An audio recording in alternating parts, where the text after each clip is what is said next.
ഇതിൽ നിന്ന് തന്നെ നമ്മൾ പഠിക്കേണ്ടത് ശിശുവായിരുന്നപ്പോഴും ബാലനായിരുന്നപ്പോഴും യുവാവായിരുന്നപ്പോഴും ഒരു വലിയ മനുഷ്യനായിരുന്നപ്പോഴും ഈശോ എന്തിലായിരുന്നു? ജ്ഞാനത്തിൽ.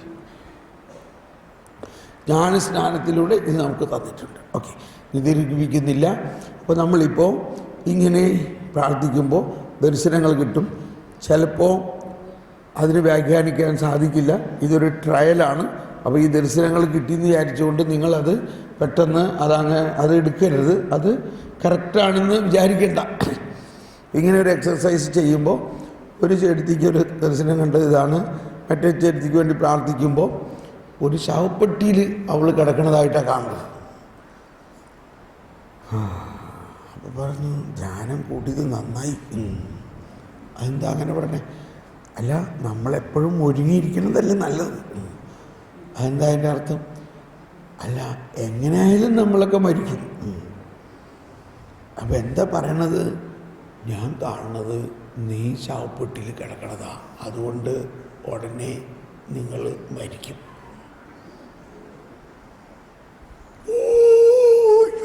ഇവർ കിടന്ന് ഭയങ്കര കരച്ചിലായി. ഇത് കേട്ടപ്പോൾ ഞാൻ ഓടിച്ചത് എന്താ സംഭവം? ബ്രദറെ, സന്ദേശം കിട്ടിയിരിക്കുന്നു, ഇവരുടനെ മരിക്കുമെന്ന്. ആര് പറഞ്ഞു നിങ്ങളോട്? എന്ത് സന്ദേശം? അതിനെ എന്ത് വ്യാഖ്യാനിക്കാൻ? കൃത്യമായിട്ട് ഇവർ ശവപ്പെട്ടി കിടക്കണത് കാണുന്നു. ഇനി എന്താ അതിനകത്ത് വ്യാഖ്യാനിക്കാനുള്ളത്? പ്രസ്യൂമബിളി നമുക്ക് തോന്നും വളരെ ക്ലിയറാണ്. ഞാൻ പറഞ്ഞ അതിൻ്റെ അർത്ഥം അങ്ങനെയൊന്നും ആവില്ല. നമുക്കൊന്ന് പ്രാർത്ഥിക്കാം. പ്രാർത്ഥിച്ചപ്പോൾ പരിശുദ്ധാത്മാവ് പറയാണ്, പഴയ മനുഷ്യനെ മാറ്റിയിരിക്കണം. പഴയ മനുഷ്യനെ മാറ്റിയിരിക്കണം. കണ്ടോ? അപ്പോൾ ആരാണ് ശവപ്പെട്ടി കിടക്കണേ? പഴയ മനുഷ്യൻ. അപ്പോൾ ഇങ്ങനെ വ്യാഖ്യാനം ആണ് ഈ വരങ്ങൾക്കൊരു പ്രത്യേകത. ഓക്കെ, അപ്പോൾ നമുക്ക് ഇപ്പോൾ തുടങ്ങാം ഇല്ലേ? നിങ്ങൾ ഒന്നുകൂടി സ്തുതിച്ച് കർത്താവ്, ഈ വരദാനങ്ങൾ ഞങ്ങളിൽ, ഇപ്പോൾ ഈ വരദാനങ്ങൾ നിങ്ങളിൽ ഇങ്ങനെ ബ്ലോസമിങ് എന്ന് പറയും, അതിങ്ങനെ വിരിയും. അത് മുട്ടായിട്ടിരിക്കുകയാണ് അവിടെ.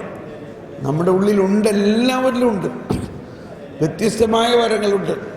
ഇത് ഒരു എക്സസൈസ് കഴിഞ്ഞിട്ട് പിന്നെ ഞാൻ വേറൊരു പ്രാർത്ഥന നടത്താം. Praise the Lord.